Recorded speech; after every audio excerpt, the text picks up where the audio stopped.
Puthuyugam FM ஸ்டேஷன்ல இனியவா இந்த நிகழ்ச்சியை கேட்டு என்ஜாய் பண்ணிட்டு இருக்கீங்க with your RJ Varunan Ajay Soumya. வணக்கம். வணக்கம் வருண். இன்னைக்கு வந்து என்ன டே அப்படின்னு தெரியுமா உங்களுக்கு? நான் வந்து இதை பத்தி கண்டிப்பா சொல்லி ஆகணும். ஏன் நீங்க சொல்லணும்? நான் தான் சொல்லுவேன் சௌமியா. ஏன் சும்மா நான் பேசும்போது நடுவில் இன்டரப்ட் பண்ணிட்டே இருக்கீங்க நீங்க? சரி சொல்லுங்க வருண். இல்ல நான் சொல்ல முடியாது, நீங்க தான் சொல்றேன்னு வந்தீங்களே, நீங்களே சொல்லுங்க. இல்ல வருண், அதாவது பாத்தீங்கன்னா வந்து இந்த ஒரு நாள் நான் வந்து சொல்லி ஆகணும்னு ஏன் சொன்னேன் தெரியுமா? இன்னைக்கு வந்து ஹைப்பர் டென்ஷன் டே. ஓ, ஹைப்பர் டென்ஷன் டேவா? சே, நான் இவ்வளவு டென்ஷன் ஆயிக்க வேணாமோ? டே அப்படிங்கறதால வந்து நம்ம டென்ஷன் ஆயிட்டு தான் பேசிட்டு இருந்தோம் இல்லையா?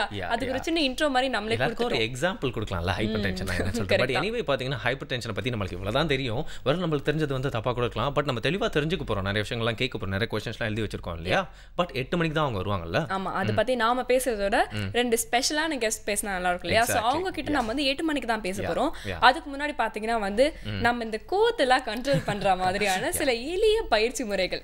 முத்திரை கரெக்ட்டா வச்சிட்டோம் பாத்தீங்களா? சூப்பரா வச்சிட்டீங்க. இந்த முத்திரையோட அங்க என்ன வந்து சொல்லி கொடுக்குறாங்க அப்படிங்கறத இன்னைக்கு பார்த்து தெரிஞ்சுக்கலாம். ஓகே, பார்க்கலாம்.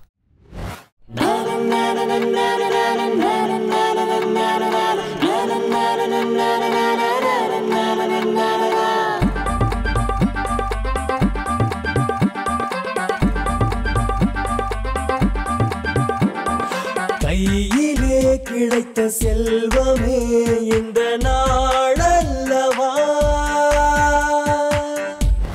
வாழ்க வளமுடன். அனைவருக்கும் வணக்கம். இன்று நாம் வேதாத்ரி மகர்ஷி அவர்களால் வடிவமைக்கப்பட்ட எளிய முறை மகராசன பயிற்சிகளை தெரிந்து கொள்ள இருக்கிறோம். எளிய முறை மகராசன பயிற்சி நம்முடைய முதுகந்தண்டிற்கான ஒரு பயிற்சி. நம்முடைய முதுகந்தண்டு ஒரு நேர் எலும்பு கிடையாது. ஒரு 33 எலும்பு துண்டுகளால் ஆன ஒரு அமைப்பு தான் நம்முடைய முதுகந்தண்டு. இந்த எலும்புகளுக்கிடையே உராய்வு ஏற்படாமல் இருப்பதற்காக இயற்கையாகவே எலும்புகளுக்கிடையே ஒரு ஜவ்வு போன்ற ஒரு அமைப்பு, அதை டிஸ்க் என்று சொல்லுவோம். இந்த டிஸ்குக்கும் அந்த 33 எலும்புகளுக்கும் பயிற்சி கொடுக்கக்கூடிய ஒரு அற்புதமான ஒரு பயிற்சி முறைதான் நம்முடைய மகராசன பயிற்சி. இந்த மகராசன பயிற்சிகளை நாம் படுத்துக்கொண்டு செய்ய வேண்டும். நின்ற நிலையில், அமர்ந்த நிலையில் பயிற்சிகளை செய்திருக்கிறோம். இந்த மகராசன பயிற்சிகளை படுத்த நிலையில் செய்ய இருக்கிறோம். அதாவது படுங்கள் என்றால் நேராக முதுகந்தண்டை தரையில் கொண்டு போய் சேர்ப்போம். இப்படி செய்யும் பொழுது ஒரு 3 பகுதிகளுக்கு அதிர்வு சென்று சேர்கிறது. நம்முடைய முதுகந்தண்டு, நம்முடைய இருதயம், நம்முடைய வயிற்றுப்பகுதி. இந்த அதிர்வினால் அந்த 3 பகுதிகளுக்கு பாதிப்பு ஏற்படுவதற்கான நிறைய வாய்ப்புகள் உள்ளது. அதனால் எப்பொழுதுமே நாம் படுக்கும் பொழுது ஒரு பக்கமாக தான் திரும்பி படுக்க வேண்டும். நாம் வலது பக்கமும் திரும்பி படுக்கலாம், இடது பக்கமும் திரும்பி படுக்கலாம். ஆனால் வலது பக்கம் திரும்பி படுக்கும் பொழுது இருதயத்திற்கு செல்லக்கூடிய அதிர்வினை நம்மால் தவிர்க்க முடியாது. அதனால் நாம் படுக்கும் பொழுது இடது பக்கம் திரும்பி படுப்பது தான் மிகவும் சிறந்தது. இப்போ ஒரு முறை அன்பர்கள் நமக்கு எப்படி படுக்க வேண்டும் என்பதை செய்து காட்டுவார்கள். இப்போ படுக்க இருக்கிறோம். முதல்ல 2 கால்களையும் நேராக நீட்டிடலாம். உங்களுடைய இடது உள்ளங்கையை இடது இடுப்பின் அருகாமையில் பக்கவாட்டில் வச்சிடலாங்க. உங்களுடைய வலது இடுப்பை லேசாக உயர்த்தி இடது இடுப்பில் உங்களுடைய வெயிட்டை சப்போர்ட் பண்ணி உங்களுடைய வலது கையையும் தரையில் கொண்டு வந்து சேர்த்துடலாம். இப்பொழுது 2 கைகளுக்கும் அழுத்தம் கொடுத்து ஒரு பக்கமாக சரிஞ்சு படுத்துடலாம். படுத்த பிறகு நேராக நிமிர்ந்து படுத்துக்கொள்கிறோம். இப்போ அப்படியே நேராக திரும்பி படுங்க. எப்பொழுதுமே நாம் இப்படி படுக்கும் பொழுது நம்முடைய முதுகந்தண்டு, நம்முடைய இருதயம், நம்முடைய குடலை நம்மால் பாதுகாத்து கொள்ள முடியும். மீண்டும் எழுந்திருக்கும் பொழுது இதே போன்று எழுந்திருக்க வேண்டும். ஒரு முறை செய்து காட்டுவாங்க. உங்களுடைய இடது கையை தலைக்கு மீது நேராக உயர்த்தி தரையில் வைத்து கொள்ள வேண்டும். இடது கையை மேலே தூக்கி தரையில் வச்சிருங்க. இடது பக்கமாக திரும்ப வேண்டும். அப்படி திரும்பும் பொழுது நம்முடைய வலது கையையும் முன்பக்கமாக கொண்டு வந்து தரையில் வைக்க வேண்டும். இப்போ அப்படியே இடது பக்கமாக திரும்பும் பொழுது வலது கையும் முன்னாடி கொண்டு வந்து தரையில் வைங்க. இப்போ 2 உள்ளங்கைகளுக்கும் அழுத்தம் கொடுத்து நேராக எழுந்து அமர்ந்து கொள்ளலாம். இப்படி படுப்பது, இப்படி எழுந்திருப்பது தான் சரியான முறை. இப்போ பயிற்சிகளை செய்ய இருக்கிறோம். படுத்த நிலையில் பயிற்சிகளை செய்ய இருக்கிறோம். மகராசன பயிற்சியில் 2 பகுதிகள் உள்ளது. Part 1, part 2. பார்ட் 1இல் ஒரு 7 அசைவுகள் இருக்கிறது. இப்பொழுது முதலில் பார்ட் 1ஐ பார்த்து விடலாம். இதற்கு இடது பக்கமாக திரும்பி நேராக படுத்துக்கொள்ள வேண்டும். இப்போ நீங்களாகவே இடது பக்கமாக திரும்பி நேராக சொல்லி கொடுத்த மாதிரி படுங்க.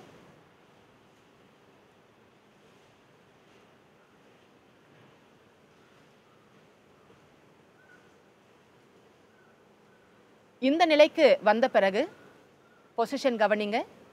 தலை நேராக இருக்க வேண்டும். 2 கால்களும் சேர்ந்து இருக்க வேண்டும். கால் பெருவிரலிருந்து ஆரம்பித்து குதிங்கால் பகுதி வரைக்கும் 2 கால்களும் சேர்ந்து இருக்க வேண்டும். அடுத்தது கையினுடைய நிலை, 2 கைகளையும் சின்முதிரை நிலைக்கு கொண்டு வர வேண்டும். அதாவது சின்முதிரை என்றால் நம்முடைய பெருவிரல் ஆள்காட்டி விரலுடைய நுனிகளை சேர்த்திருக்க வேண்டும். மற்ற 3 விரல் நேராக இருக்க வேண்டும். இப்போ நம்முடைய கையை சின்முதிரை கொண்டு வாங்க.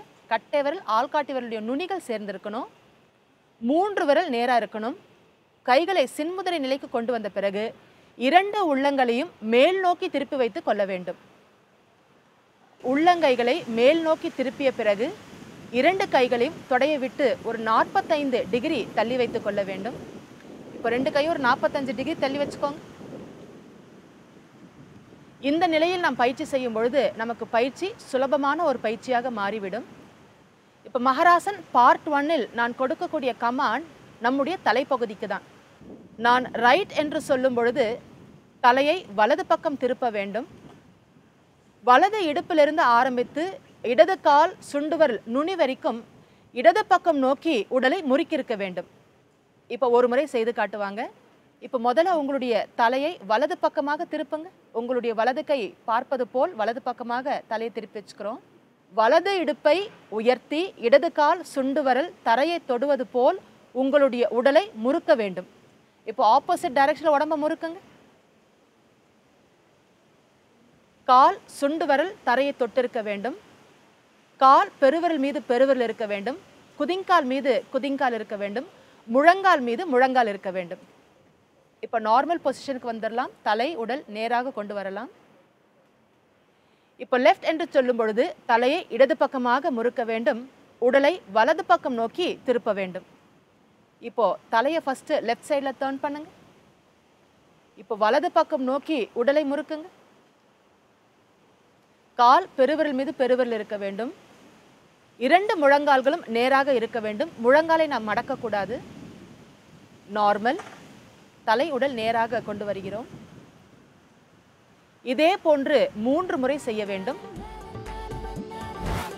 இந்த எக்ஸசைஸ்லாம் பண்ணும்போது பார்த்தீங்கன்னா வந்து உடம்புக்கு மட்டும் இல்லாமல் மனசுக்கும் வந்து சாந்தம் கிடைக்கும் அப்படின்னு சொல்லுவாங்க இல்லையா. நான் கூட யோசிச்சிருக்கேன், அது எப்படி நம்ம வந்து கை கால்லாம் ஆட்டி நம்ம வந்து எக்ஸசைஸ் பண்ணுறோம், அது எப்படி நம்ம மனசுக்கு வந்து ஒரு அமைதியை கொடுக்கும் அப்படின்னு எனக்கு ரொம்ப நாள் டவுட் வரும். உங்களுக்கு தெரியுமா? எனக்கு ஆக்சுவலாக எக்ஸசைஸ் பண்ணியிருக்கேன்.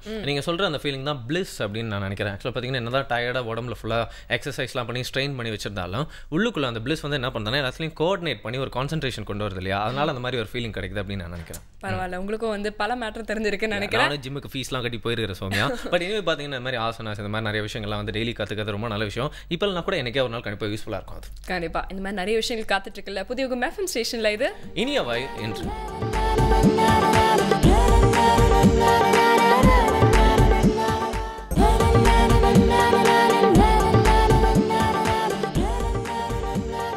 Welcome back. புதிய எஃப்எம் ஸ்டேஷனில் இனியவை என்ற நிகழ்ச்சியை கேட்டு என்ஜாய் பண்ணிட்டு இருக்கீங்க. வேற யார் கூட? With RJ Varunan, RJ Soumya. Okay Varun, இப்போ வந்து அடுத்ததா பாத்தீங்கன்னா இளசை சுந்தரம் அவர்கள் வந்து பேச போறாரு. என்ன பேச போறாரு அப்படின்னு பாத்தீங்கன்னா, நம்ம வந்து சின்ன வயசுல இருந்தே வந்து படிச்சிருப்போம், நம்ம வாழ்க்கையில நிறைய தடைகள் வரும், அந்த தடைகள் எல்லாம் நீங்க வந்து தாண்டி தாண்டி போகணும் அப்படின்னு சொல்லிட்டு குதிச்சு குதிச்சு போகணும் அப்படின்னு வந்து சொல்லுவாங்க. இது வந்து நம்ம சும்மா வந்து ஜஸ்ட் லைக் தட் அப்படி பேசினாலும் உண்மையிலேயே வந்து லைஃப்ல எல்லாருக்கும் ஏதாவது ஒரு பிரச்சனை வரும் இல்லையா. அது எப்படி ஃபேஸ் பண்றோம் அப்படிங்கறதெல்லாம் நம்ம டேலண்ட் இருக்கு இல்லையா. ஓகே, அதை பத்தி தான் பேச போறாரா இப்போ. தடைகளை தாண்டறத பத்தி தான் வந்து இன்னைக்கு வந்து இளசை சுந்தரம் வந்து பேச போறாரு. தடைகளை படிக்கலாம் மாத்துறதுக்காக இளசை சுந்தரம் சொல்லி தரப்போறாரு. நண்பா, ஆளுமை திறன் வளர்ச்சியில் ஆற்றலை அறிந்து கொள்வது என்பது ஒரு தனி கலை. என்றையாவது நீங்கள் ஒரு நிலையில் உட்கார்ந்து நம்மிடம் இருக்கிற ஆற்றல் என்ன, இந்த ஆற்றலை நாம் பயன்படுத்துகிறோமா அல்லது பயன்படுத்தாமல் விட்டிருக்கிறோமா, நாம் எதையெல்லாம் செய்கிறோம், எதையெல்லாம் செய்யாமல் விட்டு கொண்டு இருக்கிறோம், அப்படி செய்யாமல் இருப்பதற்கு என்ன காரணம், தாமதமா, சோம்பலா, அக்கறை இல்லாததா, இல்லை எப்படியோ வாழ்க்கை போகட்டும் என்ற ஒரு அலட்சிய மனப்பாங்க, எது நமக்கு எதிரியாக இருக்கிறது என்று பார்க்க வேண்டும். அதைத்தான் சுய பரிசோதனை செய்தல் என்று சொல்கிறார்கள். நம்மை பற்றிய ஒரு சுய அறிதல், ஒரு சுய பரிசோதனை. நாம் எப்படிப்பட்டவர்கள், நாம் எந்த எல்லைக்கு செல்ல வேண்டும், நம்முடைய எத்தகைய ஆற்றல் எல்லாம் அதற்காக இருக்கிறது, எத்தகைய வாய்ப்புகள் எல்லாம் இருக்கின்றன, இதை பற்றி ஒரு சார்ட் நாம் தயார் பண்ணி வைத்திருக்கிறோமா? அப்படி தயார் பண்ணிவிட்டால் நம்முடைய செயல் ஊக்கம் வளர்ந்துவிடும். மருத்துவமனையில் பார்த்தீங்கன்னா ஒரு நோயாளிக்கு பக்கத்தில் ஒரு சார்ட் தொங்கும். அவருக்கு என்னென்ன நோய் இருக்கிறது, என்னென்ன மருந்துகள் கொடுக்கப்படுகின்றன, எந்த கால இடைவெளியில் கொடுக்கப்படுகிறது, எப்படி அதனுடைய இம்ப்ரூவ்மெண்ட் இருக்கிறது, எல்லாம் இருக்கும். அதே போல் நமக்குன்னு ஒரு சார்ட் முதல்ல அதில் வருஷப்படுத்துங்க. என்கிட்ட இருக்கிற ஆற்றல்லாம் இன்னது,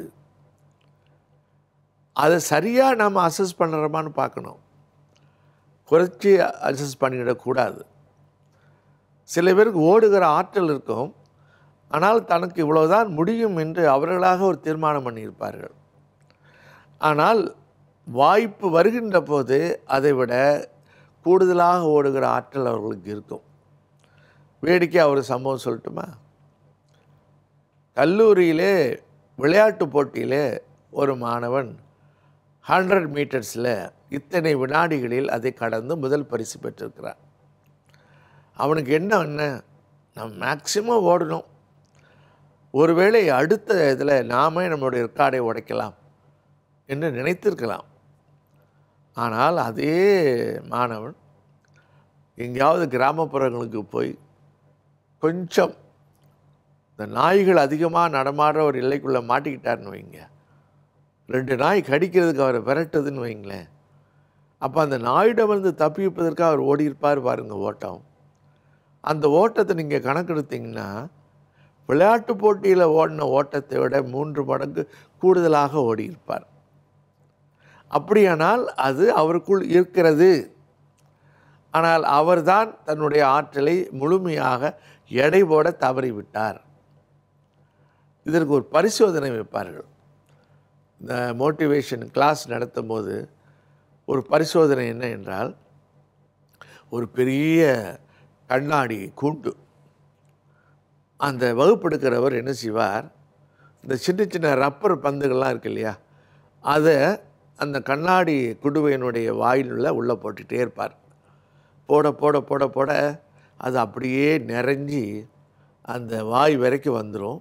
உடனே ஒரு மூடியால் அதை மூடிடுவார். இப்போ சபையை பார்த்து கேட்பார், என்ன கண்ணாடி குடுவைக்குள் போட்டாச்சு, எல்லாம் கண்ணாடி குடுவை நிறைந்து விட்டதா அப்படின்னு கேட்பார். எல்லாம் நிறைந்து விட்டதுன்னு சொல்லுவாங்க.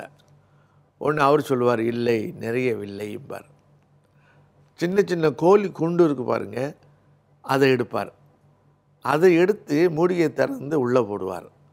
அந்த சின்ன சின்ன கோழி குண்டுகள் என்ன செய்யும் தெரியுமா, இந்த பந்துகளுடைய இடைவெளி இருக்குல்ல, இடுக்குகள், அதுக்குள்ளே போய் அப்படி செட் ஆயிரும். உடனே சொல்லுவார், இடமே இல்லை என்று சொன்னீர்களே, இப்போது அந்த கோழி குண்டுகள் போய் இருக்கிற அளவுக்கு உள்ள இருக்கத்தானே செய்தது, இப்போ என்ன சொல்கிறீங்கன்னு. உடனே அதுலேருந்து ஒருத்தர் சொல்லுவார், அவ்வளோதாங்க, இதுக்கு மேலே அதில் ஒன்றும் போட முடியாதும்பார்.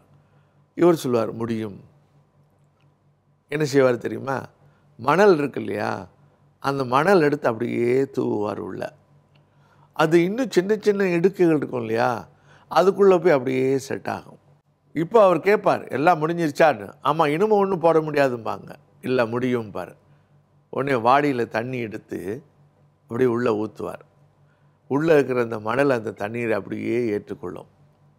இப்போ சொல்லுவார், முதல்ல எடுத்த உடனேயே இவ்வளவுதான், அதுக்கு மேலே ஒன்றும் இல்லைன்னு சொன்னீங்களே, இப்போ இவ்வளவு ஏற்றுக்கொள்கிற இடம் அந்த கண்ணாடி கூண்டுக்குள் இருந்திருக்கிறது. இப்படித்தான் உங்கள் ஆற்றலும் நீங்கள் உணர உணர அது வெளிப்பட்டு கொண்டே இருக்கும். எனவே உங்கள் ஆற்றலை உணர்கிற அந்த பயிற்சியை மேற்கொள்ளுங்கள் என்று சொல்லுவார்.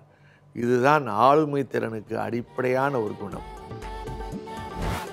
இனிமே நாமளும் வந்து சூப்பரா தடைகளை தாண்ட போறோம்னு நினைக்கிறேன். ஒரு ஆமா கண்டிப்பா தாண்டணும். பாருங்க, தடைகளை தாண்ட முடியாம ஃபர்ஸ்ட் டைம் விழுந்துட்டோம்னா கூட உடனே எஞ்சி திருப்பி தாண்டதுக்கான முயற்சி எடுக்கணும் இல்லையா?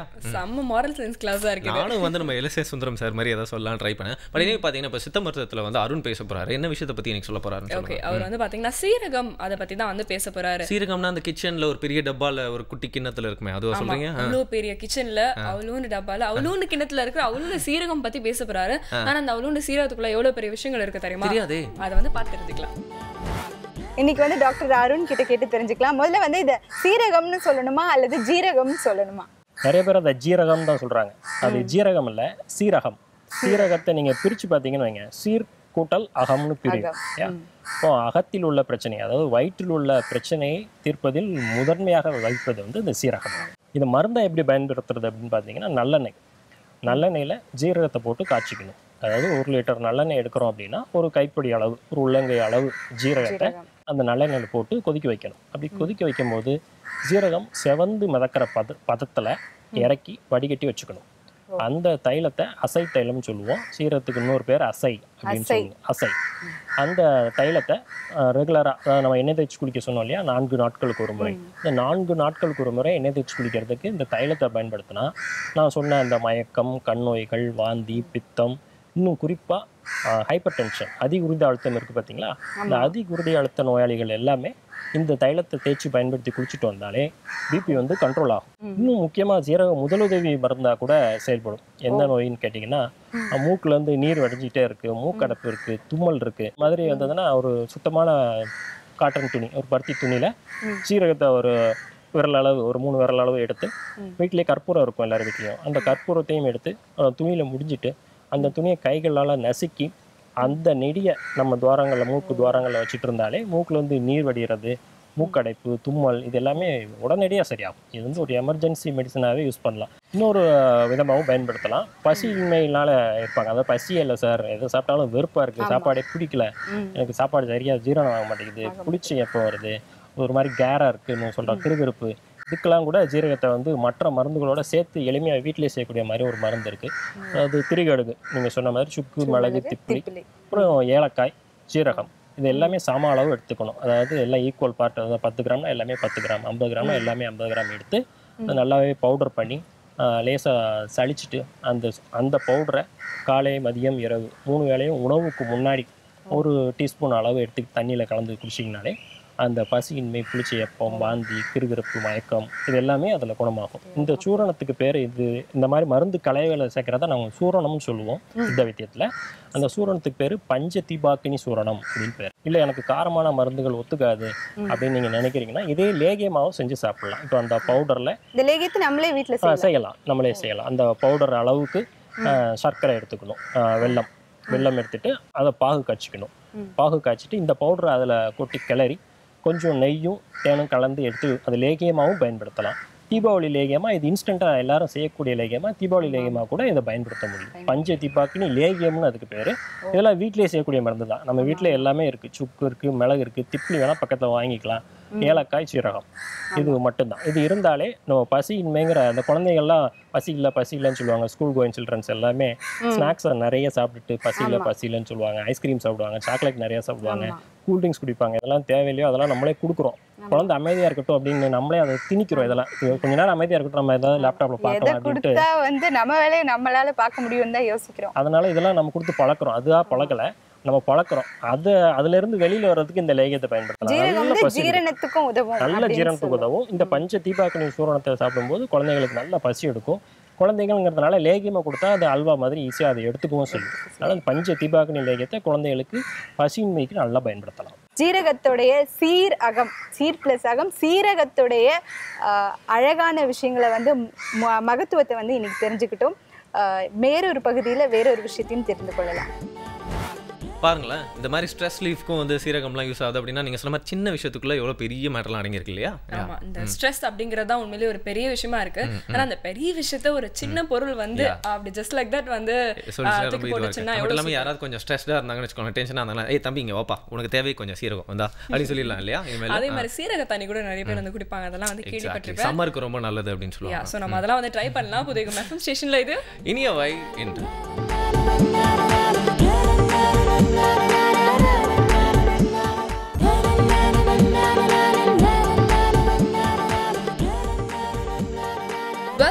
புதுயுகம் எஃப்எம் ஸ்டேஷன்ல இனியவை என்று கேட்டுருக்கீங்க with me Soumya and Varun.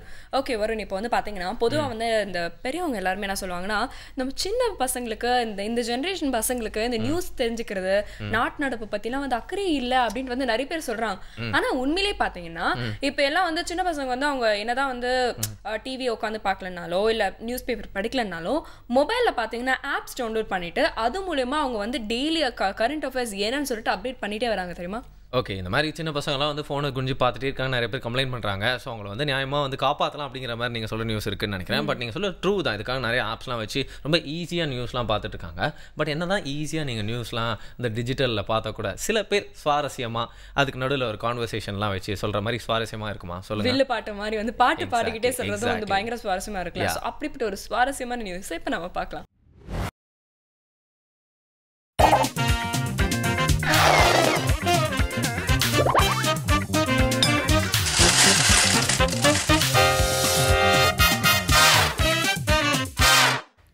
அவங்க தாயா ஜெயிப்பாங்க, இவங்க தாயா ஜெயிப்பாங்கன்னு இல்ல ஒரே இழுபறி தானே.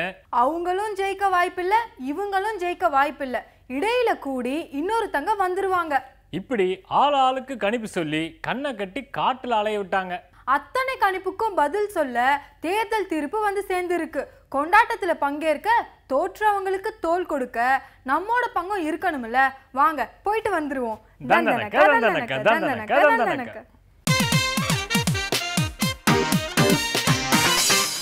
பாரு நியூஸ் பாரு வாய்ஸ் சொல்ல சொல்ல விரியும் நல்லாதானே புரியும்.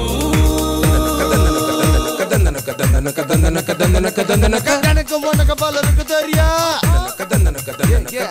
நல்ல செய்தி கொள்ளை செய்தி கொள்ளை செய்தி கொள்ளை செய்தி நாட்டு செய்தி வீட்டு செய்தி நாலாபுரம் நடக்கும் செய்தி. கொத்தமல்லி வாசம் என்னன்னு கேடு ஏது நீ பாரு. மாறுது ஆட்சி மாறுது, தேர்தல் முடிந்து காட்சி மாறுது. 16வது மக்களவைக்கு தேர்தல் திருவிழா முடிந்தது. கோட்டையை பிடித்தது பாஜக, வெட்டியை கட்டியது காங்கிரஸ். ஆட்சி அமைக்க அமைச்சர்களை நியமிக்க பாஜகவின் ஆட்சி மன்ற குழு தலைநகர் டெல்லியில் கூடுது.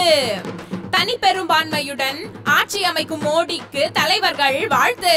மத்திய அமைச்சர்கள் பலரும் தோல்வி, முக்கிய கட்சி வேட்பாளர்களுக்கு டெபாசிட் காலி. கை கட்சி பெற்ற தோல்வியை தொடர்ந்து பிரதமர் பதவிக்கு டாடா சொல்லி ராஜினாமா செய்கிறார் மன்மோகன் சிங். 10க்கும் மேற்பட்ட மாநிலங்களில் காங்கிரஸை காணவில்லை, ஒரு தொகுதியிலும் வெற்றி இல்லை. தோல்விக்கு பொறுப்பேற்பதாக ராகுல் காந்தி அறிவிப்பு. கொள்கை அடிப்படையில் போட்டியிட்டதால் வெற்றி கிட்டவில்லை என்று சோனியா கருத்து. தேசிய அளவில் மோடி அலை, தமிழகத்தில் லேடி அலை. இலை கட்சிக்கு வெற்றி, தமிழகத்தில் முதலிடம், தேசிய அளவில் 3ஆம் இடம். வெற்றி களிப்பில் தொண்டர்கள் கொண்டாட்டம். வாக்களித்த மக்களுக்கு நன்றி தெரிவித்தார் முதல்வர். தர்மபுரியில் அன்புமணி, கன்னியாகுமரியில் பொன் ராதா. பாஜக அணிக்கு தமிழ்நாட்டில் 2 இடம். தஞ்சாவூரில் டிஆர் பாலு, மத்திய சென்னையில் தயாநிதி, நீலகிரியில் ஆர் ராசா, விருதுநகரில் வைகா, கிருஷ்ணகிரியில் ஜி.கே. மணி, சிதம்பரத்தில் திருமாவளவன், தென்காசியில் கிருஷ்ணசாமி, புதுச்சேரியில் நாராயணசாமி. தலைவர்கள் தோல்வி. காங்கிரஸ், திமுக, தேமுதிக, மதிமுக, விடுதலை சிறுத்தைகள், புதிய தமிழகம், சிபிஐ, சிபிஎம், அமக, முஸ்லிம் லீக், ஆம் ஆத்மி கட்சிகள் தமிழகத்தில் காலே. யாருக்கும் வாக்கு இல்லை. நீலகிரியில் நோட்டாவுக்கு 3ஆம் இடம். மக்கள் தீர்ப்பே மகேசன் தீர்ப்பே, கருணாநிதி கருத்து. 5,70,000 வாக்குகள் வித்தியாசத்தில் வதோதராவில் மோடி வெற்றி. காங்கிரஸ் தவிர பிற வேட்பாளர்களுக்கு டெபாசிட் காலி. 3,52,000 வாக்குகள் வித்தியாசத்தில் ரேபரேலியில் சோனியா வெற்றி. அசாமில் பாஜக, சிக்கிமில் சிக்கிம் டெமோக்ராட்டிக் ஃப்ரண்ட், தெலுங்கானாவில் தெலுங்கானா ராஷ்டிரிய சமிதி, சீமாந்திராவில் தெலுங்கு தேசம், அருணாச்சல் பிரதேசத்தில் காங்கிரஸ் ஆட்சி அமைக்க வாய்ப்பு. சூப்பரான செய்தி, நம்ம செய்தி. தேர்தல் நேரத்தில் மக்களுக்கு கொடுத்த வாக்குறுதிகளை நாங்கள் கண்டிப்பாக நிறைவேற்றுவோம் என பாஜக தலைவர் ராஜ்நாத் சிங் தலைநகர் டெல்லியில் பேட்டி கொடுக்க மக்கள் வைத்த நம்பிக்கையை வீணாக்க மாட்டோம், தேர்தல் அறிக்கையில் கூறியதை நிச்சயம் செயல்படுத்துவோம் என அதிமுக பொதுச் செயலாளர் ஜெயலலிதா சென்னையில் பேட்டி கொடுத்ததாக மாறி மாறி நேரலையில் நிரப்புகிறார் நமது துடிப்பான செய்தியாளர். பிரதமர் மன்மோகன் சிங், திமுக தலைவர் கருணாநிதி, தேமுதிக தலைவர் விஜயகாந்த், மதிமுக பொதுச் செயலாளர் வைகோ, பாமக நிறுவனர் ராமதாஸ் என அரசியல் கட்சி தலைவர்கள் எல்லாம் பிரதமராக பொறுப்பேற்க போகும் நரேந்திர மோடிக்கு வாழ்த்து மழை பொழிந்ததாக மாலை சூடுகிறார் நமது வெற்றி கொண்டாட்ட செய்தியாளர்.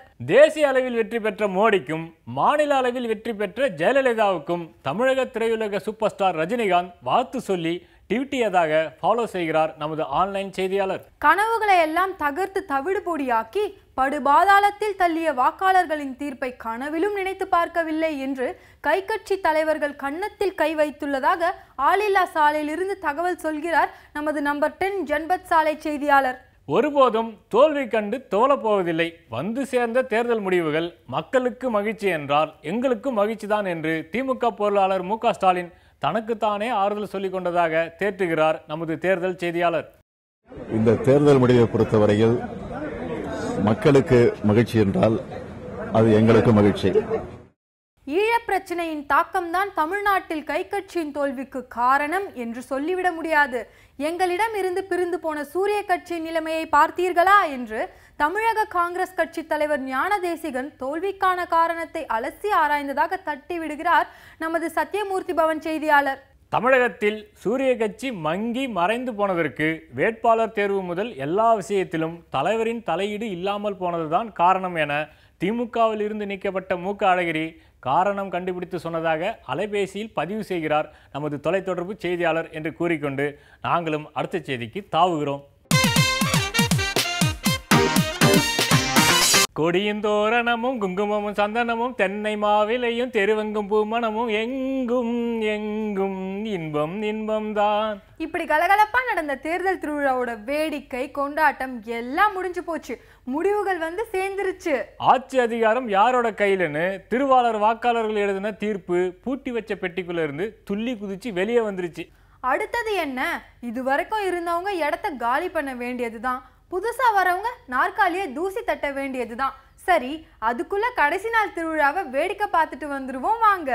உலகத்திலே மிகப்பெரிய ஜனநாயக நாடான இந்தியாவில் ஜனநாயக முறைப்படி தேர்தல் திருவிழா நடந்து முடிஞ்சு போச்சு. நம்மூர் கோயிலில் தேரோட்டம் முடிஞ்சு 10வது நாள் திருவிழா நடக்கிற மாதிரி வாக்குப்பதிவு முடிஞ்சு திருவிழாவோட கடைசி நாள் நிகழ்ச்சியாக தேர்தல் முடிவுகளும் வந்து சேர்ந்துருச்சு. இதுக்காக கடந்த 2 மாசமா ஒவ்வொரு கட்சியும் அடித்த கூத்தையும் அளப்பறையும் பார்த்து திகட்ட ரசித்தாங்க நம்மூர் பொதுமக்கள். ஆளுங்கட்சி எதிர்கட்சி மட்டும் இல்லைங்க, மாற்றத்திற்கான அணி, 3வது அணி, 4வது அணி, தனி அணி, இப்படி அணியாக போட்டி போட்டு ஆட்டம் பாட்டெல்லாம் களை கட்டுச்சு.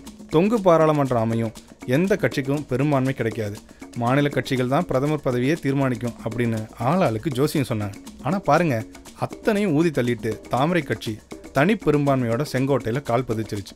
சுதந்திரம் வாங்கி கொடுத்த கட்சி, இந்த நாட்டையே தூக்கி நிறுத்தின கட்சி, பாரம்பரியம் பண்பாடு கலாச்சாரம்னு இந்தியாவை காப்பாற்றின கட்சின்னு ஊர் ஊராக பறந்து பிரச்சாரம் பண்ண கை கட்சி சதமடிக்கு கூட வழி இல்லாமல் மண்ணை கவிடுச்சு. இளம் பிரதமராக ராகுல் வலம் வரப்போறான்னு சொல்லிக்கிட்டு இருந்தவங்கெல்லாம் தலையில் போட்ட குல்லாவை எடுத்து முகத்தை மூடிட்டு அலைய ஆரம்பிச்சிட்டாங்க. அட அது கூட பரவாயில்லைங்க, ஆட்சி அதிகாரத்தில் இருந்து சைரன் லைட்டோட ஊர் சுற்றி வந்த மத்திய அமைச்சர்கள் கூட 2வது இடத்துக்கு வர்றதுக்கு கடுமையாக மல்லு கட்ட வேண்டியதாக போயிடுச்சு. கொல்கத்தாவின் மம்தா, தமிழ்நாட்டில் ஜெயலலிதா, ஊபியில் மாயாவதின்னு மகளிர் அணி ஆதிக்கம் இருக்கும், ஆட்சியில் அவங்களோட பங்கு ரொம்ப ரொம்ப முக்கியமான இடமா இருக்கும்னு சொன்னாங்க. ஆனால் முதலிடம் தாமரைக்கு, 2ஆம் இடம் கைக்கு, 3ஆம் இடம் இலக்கியன்னு பட்டியல் போட்டு சொல்லிட்டாங்க. மத்தியில் அமைகிற ஆட்சி தனி பெரும்பான்மை பெற்றதால் இந்த முப்பெருந்தேவியரோட பங்களிப்பு தேவையில்லாமல் போயிடுச்சு. மாற்றத்துக்குன்னு தூது விட்ட இடதுசாரிகள் இடம் தெரியாமல் போயிட்டாங்க.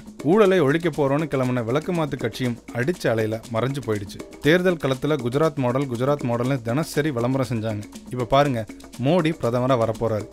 என்ன மாடலை உருவாக்க போகிறாருன்னு தெரியல. இது இந்தியாவுக்கு கிடைச்ச வெற்றி. நல்ல காலம் பிறக்குதுன்னு மோடி வாக்கு சொல்லிட்டாரு. இந்தியா மாடல் உருவாகுமா, நல்ல காலம் பிறக்குமான்னு போக தானே தெரியும். தீயா வேலை செஞ்சாலும் சூறாவளியா சுத்தி வந்தாலும் வெற்றி கோட்டை எட்டி பிடிக்க முடியாமல் தோல்வி மாலை தோல் மேலே ஏறி உட்கார்ந்துக்குச்சு. இதுக்கெல்லாம் யாரு காரணம்னு தேடி பிடிக்க முடியல. தோற்றதுக்கு காரணம், வெற்றிக்கு காரணம், இழுபறியில தோண்டு போனதுக்கு காரணம், வெற்றி கழிப்புல கொண்டாட்ட காரணம்னு இப்போ ஆளுக்கு ஒரு காரணத்தை கண்டுபிடிச்சு சொல்றாங்க. வாங்க கேட்போம்.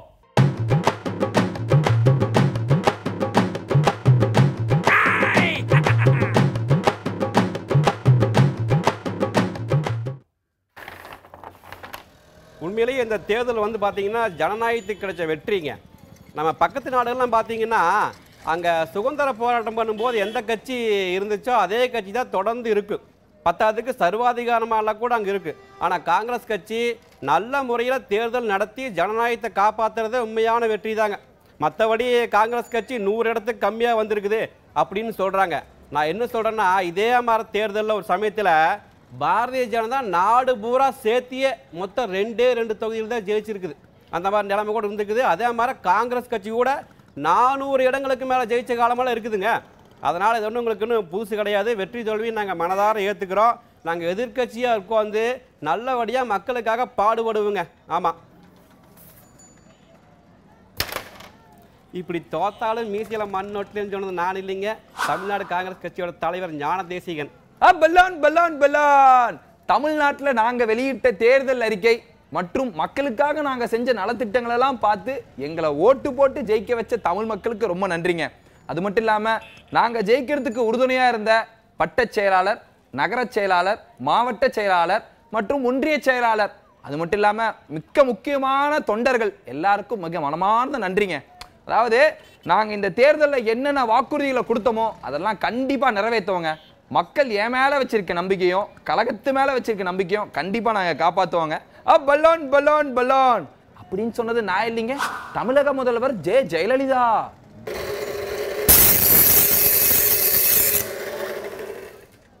மக்களோட இந்த முடிவை மக்கள் தீர்ப்பே மகேஷின் தீர்ப்புங்கிற மாதிரி திராவிட முன்னேற்ற கழகம் தலைவணங்கி ஏற்றுக்குதுங்க. இந்த மாதிரி தோல்வியை வந்து திராவிட முன்னேற்ற கழகம் ஏற்கனவே கண்டிருக்கு. அது மட்டும் இல்லாமல் எந்த ஒரு கட்சியுமே, அதுவும் தமிழ்நாட்டில் எந்த ஒரு கட்சியும் காணாத மாபெரும் வெற்றியையும் நாங்கள் பார்த்துருக்கோம். அறிஞர் அண்ணா அழகா சொல்லுவார், தோல்வி கண்ட போதும் துவண்டு விடாதே, வெற்றி வந்த போதும் வெறி கொள்ளாதேன்னு. அந்த மாதிரி இனிமேல் வாக்களிக்கிறோட மக்களை நம்பிக்கையை நாங்கள் எப்படி பெறணுமோ அதுக்காக தொடர்ந்து நாங்கள் பாடுபடுவோம், அவங்களுக்காக தொண்டு செய்வோம். அடுத்து நாங்கள் வெற்றி பெறதுக்கு என்ன வழியோ அதெல்லாம் நாங்கள் முயற்சிப்போங்க. அண்ணாச்சி, தோல்வியை கண்டு பயப்படணும்னு சொன்னது நான் இல்லைங்க, திமுக தலைவர் கருணாநிதி இருக்காங்களா, அவங்க தான். இப்ப எனக்கு கிடைச்சிருக்க வெற்றி என்னோட வெற்றி இல்லைங்க, எனக்கு கிடைச்ச வெற்றியே கிடையாது, இந்தியாவுக்கு கிடைச்ச வெற்றி. இனிமேல் இந்தியாவில் நல்லது மட்டும்தாங்க நடக்கும். இனிமேல் இந்தியாவுக்கு நல்ல காலம் பிறந்துருச்சுங்க. Balloon balloon balloon. நல்ல காலம் பிறக்க போதுன்னு சொன்னது நான் இல்லைங்க, நரேந்திர மோடி. காங்கிரஸுங்கிற கட்சியை தமிழ்நாட்டிலிருந்தே தமிழ்நாட்டு மக்கள் அறவோட தொடச்சி எடுத்துட்டாங்க. உங்கள் சேவை எங்களுக்கு தேவையில்லை, இனிமேல் நீங்கள் எங்களுக்கு எதுவுமே செய்ய வேணாம், உங்களோட நீங்கள் வேலையை பாருங்கிற மாதிரி ஆகிப்போச்சு தமிழ்நாடு மக்களோட முடிவு. காங்கிரஸ் தோல்வியை பற்றி நான் பேசுகிறத விட அந்த கட்சியோட முகமாக நம்ம தமிழ்நாட்டில் பல தலைவர்கள் இருந்திருக்காங்க. அவங்க பார்த்தீங்கன்னா மந்திரியாக இருந்திருக்காங்க, அமைச்சராக இருந்திருக்காங்க, இப்போ கூட நிறைய பேர் போட்டி போட்டாங்க, சில பேர் போட்டி போடுறதுக்கு பயந்து ஒளிஞ்சிட்டு இருக்காங்க. அவங்கெல்லாம் வந்து ஏன் இந்த அளவு காங்கிரஸ் தோத்துருச்சுன்னு பேசணும், அதுக்கான காரணத்தை சொல்லணும். அண்ணாச்சி, அவங்க தோத்ததுக்கான காரணத்தை அவங்க சொல்றதாங்க நல்லா இருக்குன்னு சொன்னது நான் இல்லைங்க, இந்த பாரதிய ஜனதா கட்சியை சேர்ந்த நிர்மலா சீதாராமன் இருக்காங்களா, அவங்க தான். பாரதிய ஜனதா கட்சி எவ்வளோ பெரிய வெற்றி அடைஞ்சதுக்கு என்ன காரணம்னு நினைக்கிறீங்க? காங்கிரஸ் கட்சி தாங்க காரணம். கடந்த 10 வருஷமாக காங்கிரஸ் கட்சியோட மக்கள் விரோத போக்கு, விலைவாசி உயர்வு, பண வீக்கம், பத்தாவதுக்கு ஊழல் மேலே ஊழல், இதெல்லாம் பார்த்து நாட்டு மக்களுக்கு காங்கிரஸ் மேலே பயங்கரமான கோவங்க. இந்த கோவத்தை பாரதிய ஜனதா அவங்களுக்கு சாதகமாக பயன்படுத்திட்டாங்க. நரேந்திர மோடி இந்த வேலையை ரொம்ப அழகாக செஞ்சு நாடு பூரா ஜெயிச்சிட்டாருங்க. உண்மையான காரணம் இதுதான். மற்றபடி அவங்க ஜெயிச்சதுக்கு எங்களுடைய மனதார வாழ்த்துக்களுங்க. இப்படி எப்படி ஜெயிச்சாங்கன்னு கண்டுபிடிச்சோன்னது நான் இல்லைங்க, இந்திய கம்யூனிஸ்ட் கட்சியை சேர்ந்த ராஜா. தாமரை கட்சி ஒரு காத்து போன பலூன், ஓட்டை பலூன் ஊதிவிட்டா மேலே போகிறதுக்குள்ள ஒன்றுமே இல்லாமல் உடஞ்சி போயிரும்னு பேட்டி மேலே பேட்டி கொடுத்தாரு கை கட்சியோட கனவு நாயகன் ராகுல் காந்தி. மறுபடியும் ஆட்சி அமையும், மாற்று அணி ஆட்சி அமையும்னு சொன்னதுக்கெல்லாம் மாற்றா 3வது முறையா தாமரை கட்சி ஆட்சி அமைய போகுதாம். அதாங்க இன்றைய கேலி சித்திரம். கார்ட்டூன்.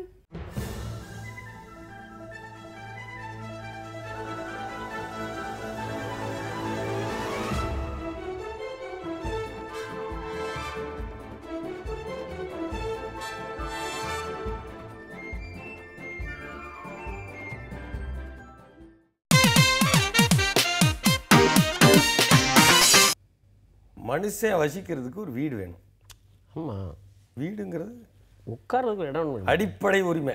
ஆமாம், ஒரு மனுஷனுக்கு உணவு, உடை, இருப்பிடம் இது 3 தான் ஒரு மனிதனுக்கு கடமை, அரசியல் செய்ய வேண்டிய கடமை. இல்லை, அது 3 இல்லாமல்லாம் மனுஷன் வாழவே இல்லையா? வாழ்ந்துருக்கான் காட்டுக்குள்ள. அப்பவும் ஒரு குகையை இவனா இருப்பிடமாக மாற்றிக்கிட்டான். அவன் இருக்கிறதுக்கு குகையை மாற்றிக்கிட்டான். இருந்திருக்கேன், அது இல்லாமல் இருந்திருக்கான். அப்போ வளர்ச்சி இல்லை. எல்லாம் இருந்திருக்கான்.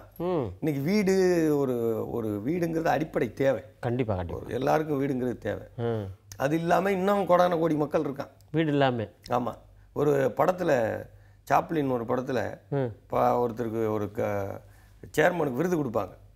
எதுக்குன்னா அவர் வந்து அந்த நகரத்தில் பிளாட்பார வாசிகளையெல்லாம் ஒழிச்சிட்டதுக்காக அவருக்கு விருது கொடுப்பாங்க. பிளாட்பாரத்தில் இல்லாத அவருக்கு செலை வைப்பாங்க. சரி, அவருக்கு செலை.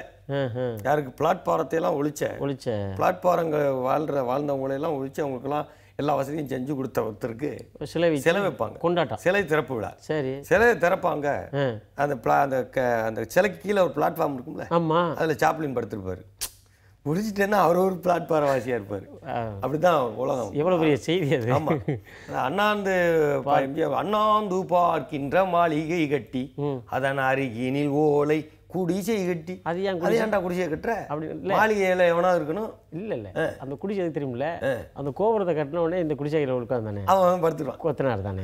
ஆமாம், அதுதான் அவன் கட்டிட்டு இங்கே படுத்துரு, வேற ஆள்கிட்ட விட்டுட்டு இவன் குடிசையில் படுத்துருக்கிறது. அப்படிதான் இன்னைக்கு நிலைமை. ஒரு மனுஷனா இருந்தால் சராசரியாக வீடு இருக்கணும்லே. வீடுன்னு ஒன்று வேணும். ஆமாம், வீடு கட்டுறதுங்கிறது தேவைதான். கண்டிப்பா. ஆனால் சில வீடுகளை பார்த்தா தேவைக்கு அதிகமாக வீடுகளை பெருசாக கட்டி ஒரு வீடு சொல்றாங்க. 22 மாடியா? 22 மாடி. அடையப்பா, 22 மாடி. 22 மாடியிலேயே விமானம் வந்து இறங்குமா. அங்கே விமானத்தலங்கள். ஆமா. ஓஹோ, விமானத்தலங்கள்லாம் வச்சு என்ன விமானத்தலங்கன்னு ஒன்று இருக்கு. வீட்டில் எதுக்கு இருக்கணும்? சௌகரியம் வசதிகள் கிடைச்சோன்னு இப்படியா பண்ணிக்கிறது? பண்ணிட்டு இன்னும் கோடான கோடி பேருக்கு வீடு இல்லை. ஆனால் ஒரு பக்கம் வீடு இல்லை, ஒரு பக்கம் பெரிய பெரிய வீடுகளா இருக்கு. ஆமா, இதுல இந்த வீடு கட்டுறோம்ட்டு வீடு கட்டாதவனுக்கு இப்ப என்ன நிலைமை? என்ன? இப்போ எதுவும் கட்டடங்களே கட்ட முடியல. உடனே புலம்புறாங்க, எல்லா விலையும் ஏறிடுச்சு. ஆமா, கம்பி விலை ஏறி போச்சு, சிமெண்ட் விலை ஏறி போச்சு, மணல் விலை ஏறி போச்சு, கொத்தனார் கூலி ஏறி போச்சு, சித்தாள் கூலி ஏறி போச்சு, இன்ஜினியரிங் கூலி. சில பேர் சொல்றது கூலிக்கே ஆள் கிடைக்கல சார். இல்லை, கூலிக்கே ஆள் கிடைக்கல சார். நாடு முன்னேறிச்சு சார். அப்படிதான் சார், கூலிக்கு ஆள் கிடைக்கலாம் முன்னேறிச்சு. ஆமா, உண்மையா? அது ஏன்? அது அப்படி இல்லை. அப்புறம் என்னவா? கூலி பத்தல, அதான் உண்மை. ஓ, அவங்க வேற ஏதோ வேலையை தேடி போறான். கூலி பத்தல. கூலி கூட கொடுக்குறான், அவங்க வரலங்கிறான். வரல சார், ஆள் கிடைக்கிற முடியாது. Labour sir. ஆமா சார் அப்படிங்கிறான்.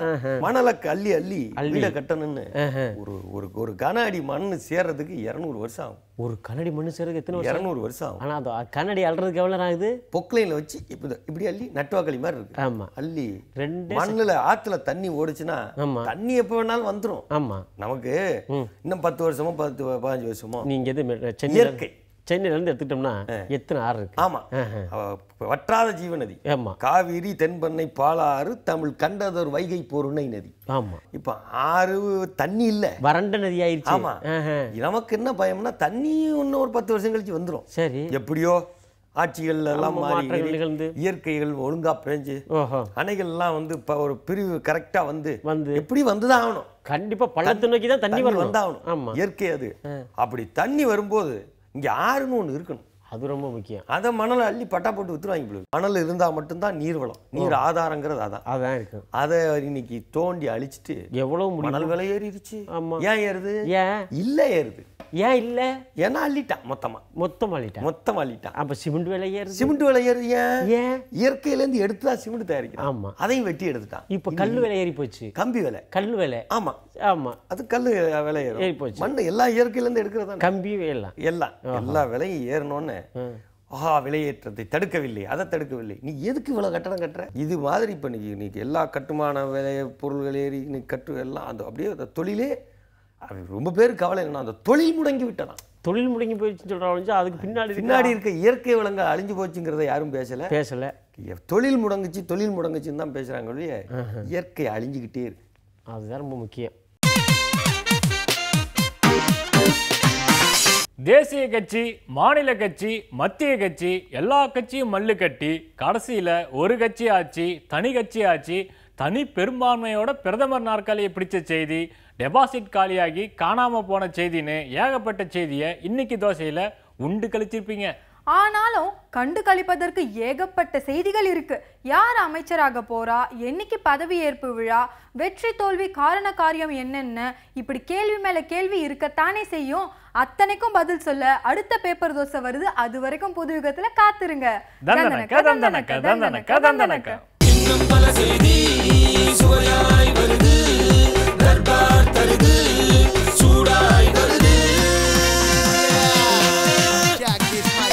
சூப்பரான செய்தி நம்ம செய்தி.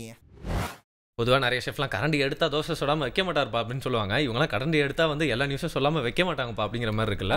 சுட சுட நியூஸ் காத்துக்கிட்டு இருக்கு அப்படின்ட்டு வந்து நம்ம நிறைய வந்து கேள்விப்பட்டிருப்போம் இல்லையா. ஆனா அது வந்து பேப்பர் தோசை ரொம்ப ப்ராக்டிக்கலா வந்து சூட் ஆகுதுன்னு நினைக்கிறேன் இல்லையா. இந்த மாதிரி ப்ராக்டிக்கலான நிறைய இன்ஃபர்மேஷன்ஸ்லாம் நம்மளோட ஷோவில் வந்துட்டே இருக்கு. நிறைய இன்ட்ரெஸ்டிங்கான பகுதிகளோட புதிய FM ஸ்டேஷன்ல இது இனியவை இன்று.